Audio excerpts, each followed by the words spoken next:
In the fog-shrouded hinterlands of Brittany, where the wind howled through gnarled oaks and the earth clung wet and stubborn to the boots of its people, lay the village of Kerouac.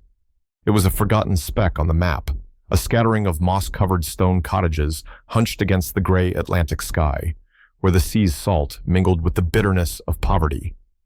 The lanes were muddy ruts, churned by carts and the heavy tread of fishermen returning from fruitless hauls. Smoke curled from chimneys, thin and acrid, as families burned peat to fend off the damp chill. Here, in a cottage at the village's edge, lived Julien Moreau, a wiry young man of 20 with dark eyes that flickered with something unyielding beneath his quiet exterior. His hair was a tangle of brown, perpetually damp from the mist, and his hands bore the calluses of labor hauling peat, mending nets, or digging ditches for a few coins. His father, Pierre, had once been a proud farmer, broad-shouldered and loud, coaxing barley from the rocky soil. 5 years ago, a cart overturned on a rain-slick hill, crushing his leg and leaving him hobbling on an ashwood cane, his pride as broken as his body. His mother, Marie, rose before dawn to scrub linens for the gentry in Saint-Brieux, a 30-kilometer trek she made twice weekly, returning with raw hands and a pittance that barely bought bread. Julien's sister, Claire, 21, was the family's quiet hope, sharp-witted and gentle, her chestnut hair framing a face that might have been lovely, if not dulled by patched dresses and hunger. The Moreaus were poor, their home a relic of creaking beams, a sagging roof that wept with every storm, and a single oil lamp that cast trembling shadows over their evenings. To the villagers of Kerouac, hard-bitten fishermen, stooped farmers, and petty gossips, they were less than shadows, their name a byword for failure, a cautionary tale whispered over cider in the tavern. Life in Kerouac was a slow, relentless grind. The Moreaus' cottage sat apart, its warped wooden door rattling in the wind, its stone walls slick with moss. Inside, a rough-hewn table bore the scars of 100 meager meals crusts of stale bread, thin turnip broth, and, on rare days, a sliver of cheese from a farmer's pity. Pierre's cough rattled the walls, a dry, hacking sound that worsened each winter. A reminder of the doctor in Saint-Brieux who'd turned them away with a shrug. No payment, no care. Try the charity ward if you can get there. Marie bore the brunt, trudging home with a sack of coins too small to mend their lot. Her shoulders stooped under the weight of others' finery, her once bright eyes clouded with fatigue. Claire stitched old clothes by candlelight, her fingers deft as she darned Pierre's coat or patched Julien's sweater, her gaze distant, as if dreaming of a life beyond the village's gray horizon. Julien worked where he could, hauling peat from the bog, fishing with the men when the tides allowed, or digging drainage for Monsieur Renaud, the usurer who owned half the land and charged double for every favor. The pay was a handful of euros, barely enough for a sack of flour or a jar of oil, and the work left him aching, his skin chapped from the wind, his boots sodden with mud. The villagers watched with cold indifference, their whispers sharp as the wind off the sea. At the weekly market, held in a muddy hollow near the church, Madame Leclerc, plump and smug in her wool coat, once handed Julien a bruised apple with a sneer. "Take it, boy charity's all you're worth." Old Gilda's, nursing a cider at Le Crabe Rouge, the village's lone tavern with its peeling red sign, laughed as Julien passed with a load of peat slung over his shoulder. "Dreaming of more, eh? Stick to the mud, lad, it's your place." Even the children echoed the taunts, a ragged pack hurling sticks and chants of Moreau les Miserables when Julien hauled nets from the rocky shore, the waves crashing cold against his legs. His parents, worn by despair, saw little in him to counter the scorn. One stormy evening, as rain drummed the roof and the lamp flickered, Pierre grumbled over his bowl of watery soup, his voice hoarse from coughing. "You're no use, Julien, just another mouth to feed." Marie sighed, stirring the pot with a cracked wooden spoon, her hands trembling from exhaustion. "Work harder, son. Dreams don't fill the pot." But Julien harbored a silent fire, a resolve that smoldered beneath their doubt. He'd stand at the lane's edge after a day's labor, watching the gentry's cars rumble past on the cracked road to Saint-Brieux, shiny machines of steel and promise, their engines a low growl against the wind, and think, one day I'll have that. One day they'll see. That day seemed to dawn on a damp April morning, when hope flickered like a weak flame against the fog. Pierre had gotten word from a cousin, Alain, a mechanic in Saint-Brieux, with oil-stained hands and a gruff laugh. Come to Auto Éclat. I'll talk to the boss, maybe a cheap car for you, something to fix up. For Julien, it was a lifeline, a crack in the wall of their misery. A car could mean deliveries to the town, odd jobs ferrying fish or peat, a trickle of coin to lift them from the mire. He imagined Pierre sitting proud behind the wheel, his cane resting beside him. Marie spared her endless walks with her sack of laundry, Claire free to dream beyond the needle and thread. At dawn, he and Pierre set out, Pierre limping along the muddy lane, his ashwood cane sinking into the ruts, his patched coat flapping in the wind like a tattered flag. Julien walked beside him, his threadbare sweater patched at the elbows with mismatched wool, his boots caked from the bog, a scarf around his neck against the chill. The walk to Saint-Brieux took an hour, the fog curling around them like a shroud, their breaths puffing white in the cold, Pierre wheezing with every step, his face pale beneath a wool cap pulled low. Auto Éclat loomed at the town's edge, a cathedral of glass and chrome on a paved lot ringed by skeletal trees stripped bare by the wind. Its sign glowed faintly through the mist, red letters stark against the gray, and inside, rows of sedans gleamed black Peugeots with sleek curves, silver Citroens catching the light, a red Renault that caught Julien's eye like a ruby glinting in the dirt. The air hummed with the buzz of fluorescent lights, the soft clink of coffee cups on saucers, the murmur of well-dressed clients in polished shoes and tailored coats. A salesman stood behind a desk, flipping through a clipboard, while a woman in a fur stole admired a sedan's upholstery, her pearls clicking faintly. The warmth hit Julien and Pierre like a slap as they stepped inside. A stark contrast to Kerouac's damp chill, and the scent of polish and leather filled the air a world apart from the peat smoke and fish stink of home.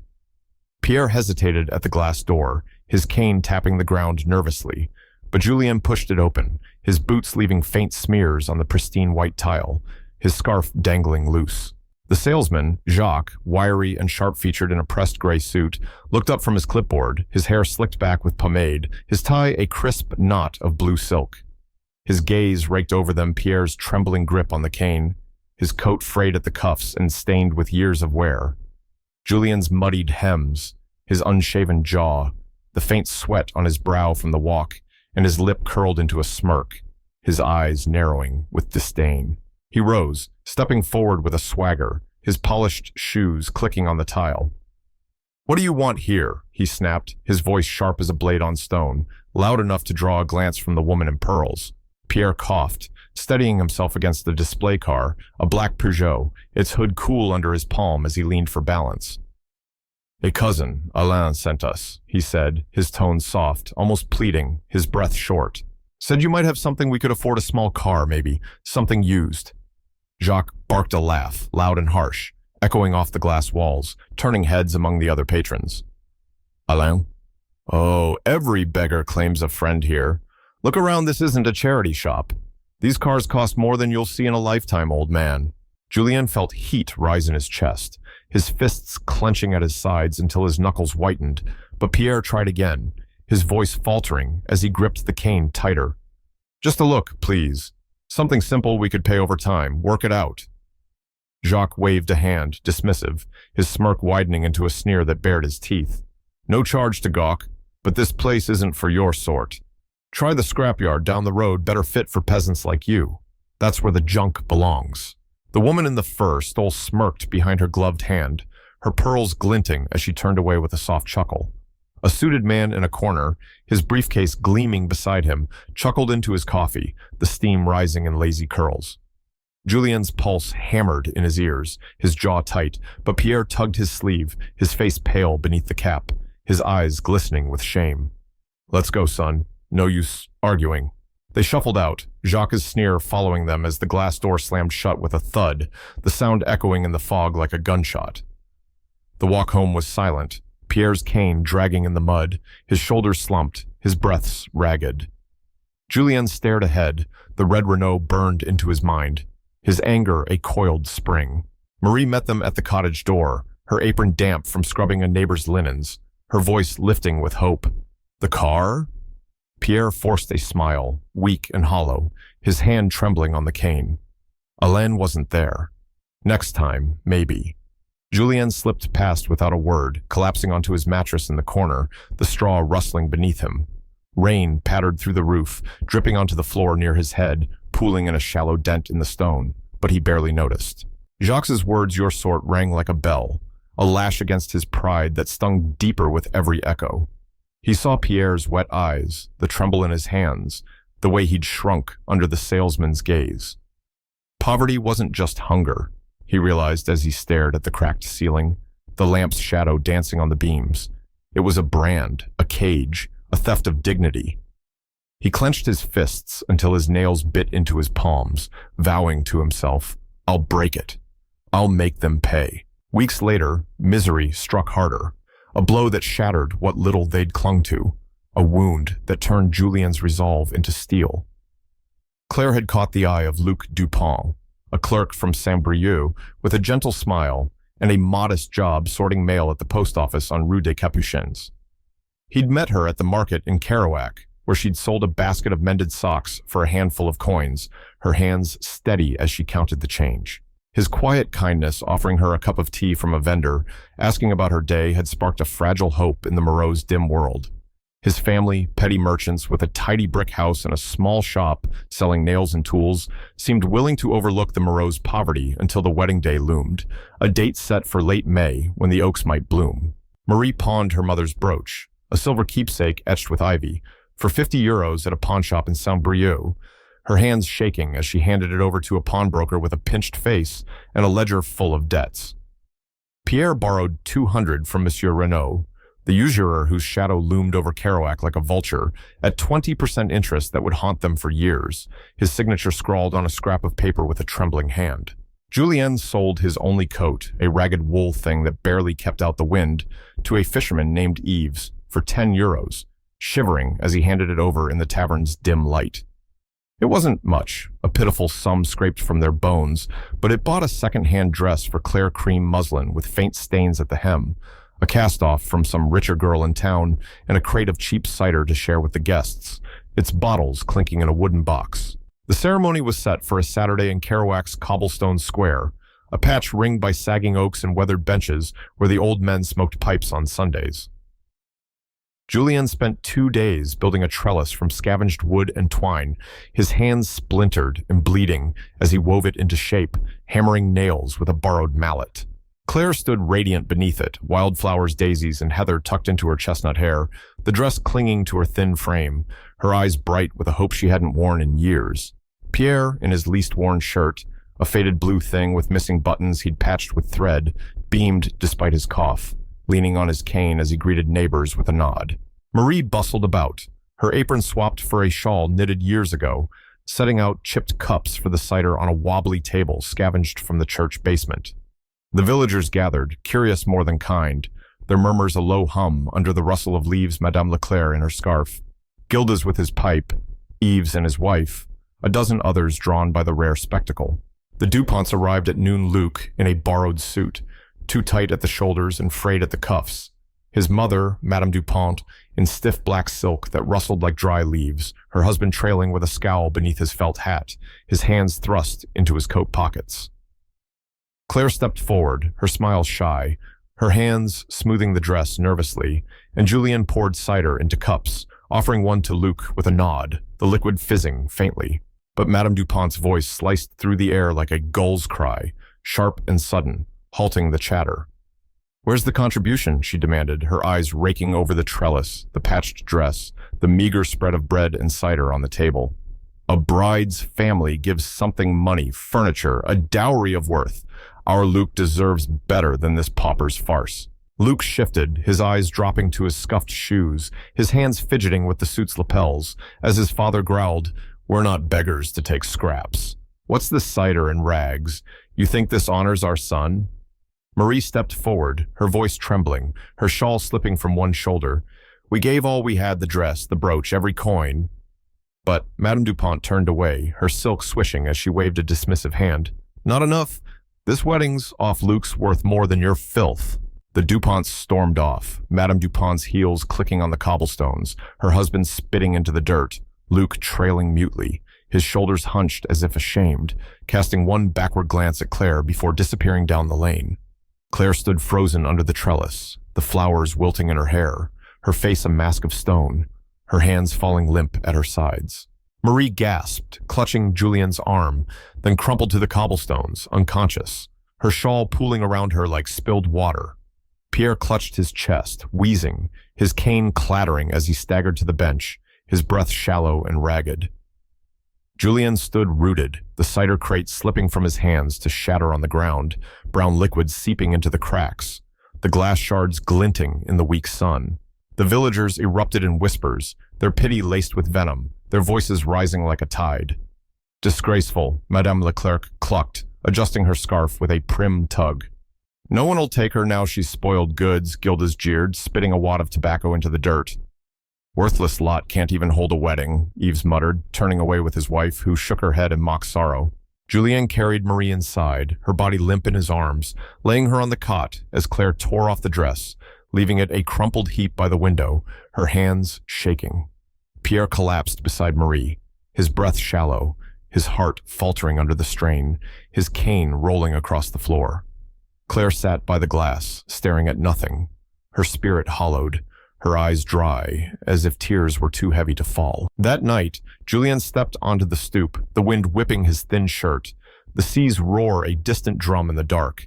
The village's scorn, the Dupont's rejection, Jacques' sneer, they coiled around him like thorns, piercing deeper with every memory. He saw Marie's faint pulse as she lay still, Pierre's wheezing form trembling on the cot, Claire's empty eyes fixed on the window's cracked pane. The square lay silent now, the trellis a skeletal ruin in the moonlight, the cider soaking into the earth. "I'll make so much money," he swore to the dark, his voice a low growl, his fists clenched until his knuckles cracked, that this village, this society, that showroom, they'll all choke on their words. They'll beg for my shadow. Julien shed his old skin in the weeks that followed, the boy who flinched at taunts becoming a shadow with burning eyes, a figure who moved through Kerouac like a ghost, driven by purpose. Days, he hauled peat or fished with the men, his hands bleeding from the coarse ropes as he dragged loads through the bog, his back aching under sodden sacks, the wind cutting through his shirt. Nights were his battlefield. He walked 4 kilometers to a derelict barn on the village's edge, its roof half caved, its walls rotting with damp. There, his friend Paul, a lanky boy with a chipped tooth and a mop of blonde hair, kept an old phone that caught a faint signal when held near a broken window. Under a lantern's flicker, its oil scent mingling with the musty air, Julien found the stock market a maze of numbers, a gamble turned science. Paul, who'd once worked as a delivery boy in Saint-Brieux, had mentioned it in passing over a shared cigarette. Rich folk play it make money from nothing if you're smart. Julien seized the idea, his mind latching onto it like a lifeline. He borrowed a tattered book from Madame Bisset, the village librarian who pitied him enough to slip it under the counter when no one watched, Les Bases du Marché. Its pages were yellowed, its cover frayed and stained, but it was a treasure stocks, mutual funds, trading patterns, explained in dry prose he devoured by candlelight on the barn's rotting floor. In a ledger scavenged from a dump near the shore, its leather cracked and pages warped from the sea air, he scratched notes with a blunt pencil he sharpened with a pocket knife. Price trends, risk margins, companies to watch, his handwriting jagged from cold fingers. He'd sit cross-legged on the splintered boards, the wind whistling through gaps, tracing charts in the dirt with a stick, the lantern casting long shadows that danced like ghosts. Labor keeps me alive, he thought, his breath clouding in the chill, his stomach growling from a skipped meal. But this will set me free. The stock market became his obsession, a promise that wealth could be forged, not inherited, a ladder out of the mire for those bold enough to climb. He'd lie awake on his mattress back home, rain dripping near his head, replaying terms bull market, short selling, dividends until they sang in his mind like a hymn, drowning out Pierre's cough and the village's jeers. 6 months later, he left Kerouac, his decision swift and final, the weight of that broken wedding and the showroom's scorn pressing him forward. He knelt by Marie's cot one gray morning, kissing her tear-streaked cheek as she clutched his hand, her voice weak. "Where are you going, Julien?" "I'll be back, madman," he said, his voice steady, his eyes locked on hers, "and everything will change, I swear it." Pierre, propped on pillows with a blanket over his legs, rasped through a cough. "Don't break, son. Whatever you do, don't let them crush you." Claire, her eyes hollow but fierce, stepped from the window and whispered, "Make them sorry. Julien, make them feel it." He packed a sack, 2 shirts, the ledger, a crust of bread wrapped in cloth, and walked to Saint-Brieux under a moonless sky. The sea's roar fading behind him as the lane gave way to the road, his boots crunching on gravel, his breath a steady rhythm. In the town, he rented a cellar room beneath a butcher's shop on Rue des Écoles, a dank hole with peeling plaster walls, no windows, and a mattress on cold stone that smelled of mildew and blood from above. The butcher, a gruff man named Henri, took his €5 a week with a grunt, tossing him a key rusted at the edges. Julien lived on crusts scavenged from a baker's bin near the market square, his stomach gnawing as he counted coins, saving every centime for his plan. He spent days in a smoky internet cafe on Rue Saint-Guillaume, its chairs wobbly, its screens scratched and flickering, the air thick with cigarette haze and the mutter of drunks at the counter. He claimed a corner table, the farthest from the door, where a single bulb dangled overhead, and devoured videos on a creaking computer. The sound tinny through cracked headphones, tutorials from traders in Paris with clipped accents, lectures on market trends from professors he'd never meet, grainy clips of men in suits explaining wealth as if it were a puzzle to solve. He traced graphs on scrap paper torn from a notebook, memorized stock codes, Peugeot, Renault, total, practicing trades in his head until his eyes burned from the screen's glare, his fingers cramped from scribbling. With €50 begged from Alain, who met him at the cafe with a pitying nod and a slap on the back, he opened an account on a trading app, his fingers trembling as he typed the password into a phone borrowed from Paul. His first trade was a steel company, ArcelorMittal a hunch, based on a news clip about rising demand he'd overheard in the cafe, the sound cutting through the clink of mugs. He watched the app's numbers tick up over a week, his heart pounding as it rose €10, a tiny spark in the dark. He reinvested, buying into a shipping firm with battered ships, then a bank with a shaky reputation. His ledger filling with numbers scratched in the cellar's dim light, the butcher's cleaver thumping overhead. Losses came, sharp and brutal as shipping stock crashed when storms sank a freighter off Brest, costing him 3 months' gains, leaving him with €6 and a gnawing doubt that woke him sweating in the night. He sat in the cafe the next day, head in hands, the screen mocking him with red, the drunks snickering at his slumped form. But he studied the wreck, overbought shares, bad timing, a market spooked by weather, and learned, his resolve hardening like iron in a forge. Nights blurred into years, each profit a brick in his tower, each loss a lesson carved into his bones. He skipped meals, his ribs pressing against his skin as he traded hunger for knowledge, his breath visible in the cellar's damp chill as he hunched over the ledger. By 23, his account hit €100,000, a sum that felt unreal as he stared at the app's glowing digits. By 25, it swelled to millions, a fortune built on steel nerves and sleepless nights, on trades that caught the rise of carmakers and the fall of failing mines. He'd sit in the cafe's corner, the same wobbly chair, watching the numbers climb. Renault, up 50 points, total surging on oil news. His face gaunt, but his eyes alight, the drunks no longer laughing but staring as he counted cash to pay the barista. The cellar remained his home, its walls now lined with papers, pinned up with rusted tacks, charts, notes, a map of his climb, but he rarely slept, his mind a whirl of patterns and risks, his body a machine fueled by will. On a crisp October morning, Julien returned to Auto Éclat, his heart a drumbeat of purpose, his steps steady on the paved lot. He wore a plain gray coat, bought cheap from a second-hand shop, his old boots still worn, the soles thin from years of walking, but his stride was sure, his face weathered by grit and time. The showroom gleamed as ever, its glass walls catching the weak sun, its cars polished to a mirror sheen under the fluorescent glow, black Peugeots, silver Citroëns, that red Renault still there, a taunt from the past. Jacques, still wiry, still smug in his gray suit with its blue tie, looked up from his desk, his clipboard clattering as he rose, his eyes narrowing at the familiar figure. "You again?" he sneered, stepping forward, his voice dripping with contempt. "Cars here are steep. Got the coin now, peasant? Or still dreaming?" Julien's smile was a blade, thin and cold, cutting through the air as he slid a folder across the desk, bank statements thick with zeros, trading logs dense with wins, a fortune in black ink that dwarfed the showroom's worth, its pages creased from his grip. "Not a car," he said, his voice low and steady, each word a hammer strike. The showroom. Jacques' smirk vanished, his hands fumbling as he opened the folder, his eyes widening at the name scrawled atop the first page. Julien Moreau, millionaire. This is a joke, he stammered, his voice cracking, but the numbers stared back, unyielding millions in assets, a trading account that gleamed like gold. Monsieur Lefebvre, the manager, rushed in from a back office, his tie askew, sweat beading on his brow as he pushed past the display car, his glasses fogging from panic. "Monsieur Moreau?" he croaked, his hands wringing. "You're buying us?" Julien's gaze was ice locking onto Lefebvre, the man who'd stood silent years ago as Jacques ushered them out, who'd watched with a faint smirk as Pierre limped away. "You mocked my father's limp, my mother's shawl," he said, each word deliberate, his voice rising to fill the room.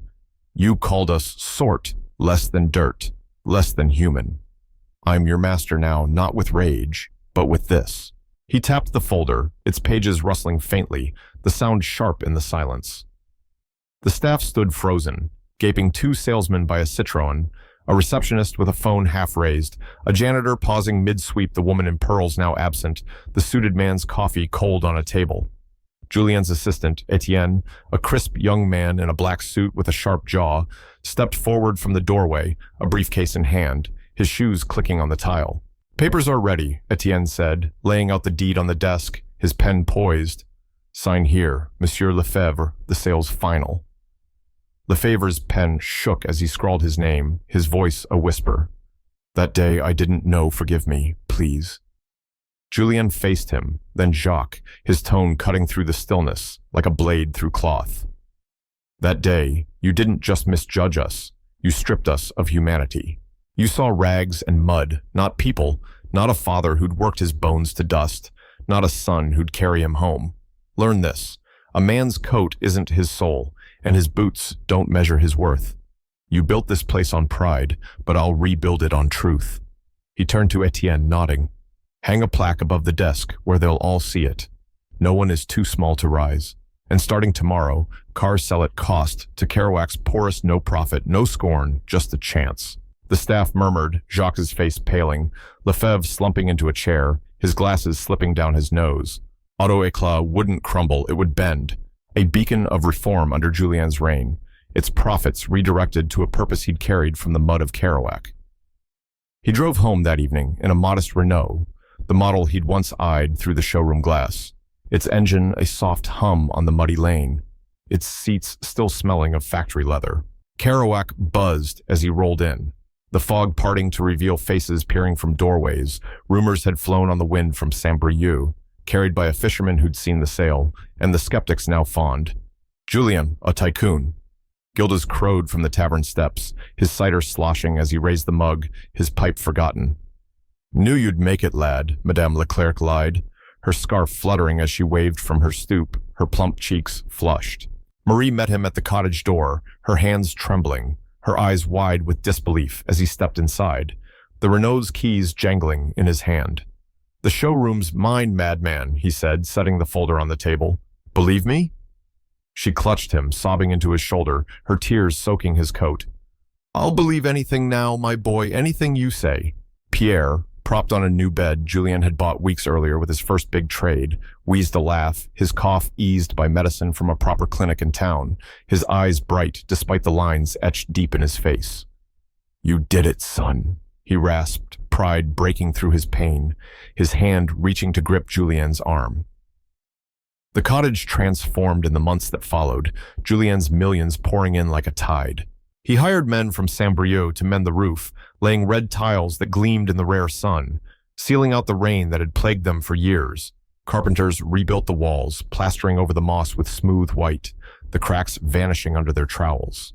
He installed a stove, its iron bulk radiating warmth through the stone, the peat smoke replaced by the scent of burning oak, and a sink with running water, A marvel, Marie wept over as she washed dishes without a trek to the well, her hands no longer chapped raw. Pierre's health steadied, his heart bolstered by pills Julien fetched from a doctor who greeted him with a nod, not a sneer, his cane now a prop more than a crutch. Claire smiled again, her spirit mending as Julien sat with her by the fire one night, the stove crackling, promising, "You'll marry for love, not their rules, I'll see to it." A year later, her wedding came to Paul, the friend with the phone, now a teacher in a village school 10 kilometers east, his chipped tooth flashing as he grinned, his blonde hair combed for once. Julien hosted it in the square, the trellis rebuilt with fresh wood and painted white, cider flowing free from barrels he'd bought in bulk, the bottles clinking as guests toasted. He invited all, even the jeerers Gildas, Leclerc, Renault, who came hat in hand and grinned as they raised cups to him, their old scorn drowned in the drink. "I don't curse," he told Paul, clapping his shoulder as Claire laughed in her new dress, a simple blue thing he'd bought her, free of stains. "I create, I build." Paul nodded, his arm around Claire. "You've built more than they'll ever know." His story shook Brittany's rural soul, a tremor felt from Kerouac to the jagged coast, from the fishermen's huts to the inland farms, where class had crushed hope. Julien's rise, born of scorn, forged in the crucible of stocks, proved the downtrodden could prevail, that the mud of Kerouac could birth a titan. Young men who'd resigned themselves to nets and fields, girls who'd stitched their dreams into rags like Claire once had, now looked up, their eyes alight with possibility, whispering his name at the market or the tavern. Julien didn't stop with the showroom or the cottage. He launched a fund, pooling his millions to teach youth the market's ways. Paul taught numbers in a shed-turned-classroom. Etienne ran workshops in Saint-Brieux with charts and screens. Julien shared his ledger's secrets, standing in the square as children listened, their bare feet muddy but their faces eager. 1,000 Juliens, he vowed, his voice carrying over the wind, rising from this mud, breaking these chains. Auto Éclat stood as his testament, its glass walls no longer a barrier but a window to change, its red sign a lighthouse in the fog. The plaque gleamed above Jacques' desk, the salesman still there but humbled, his smirk gone, his hands steady as he sold cars at cost to fishermen with weathered faces and farmers with cracked hands. Lefebvre retired, his office taken by Etienne's steady hand, the showroom's profits fueling Julien's fund, its floors still polished but its air lighter, free of the old disdain. Julien often drove there, sitting in the office where he'd once been unworthy to stand, gazing at the fields beyond through the glass, the red Renault parked outside a silent reminder. The boy in the patched sweater was gone, replaced by a man who'd turned adversity into fire and triumph into grace. His ledger, now a relic on the desk. Its pages worn, but its numbers a map of his climb. His journey wasn't just his own, it was a call to the forgotten, a proof that from the humblest roots, something mighty could grow, a flame that warmed Kerouac's cold heart and lit a path for those who'd follow.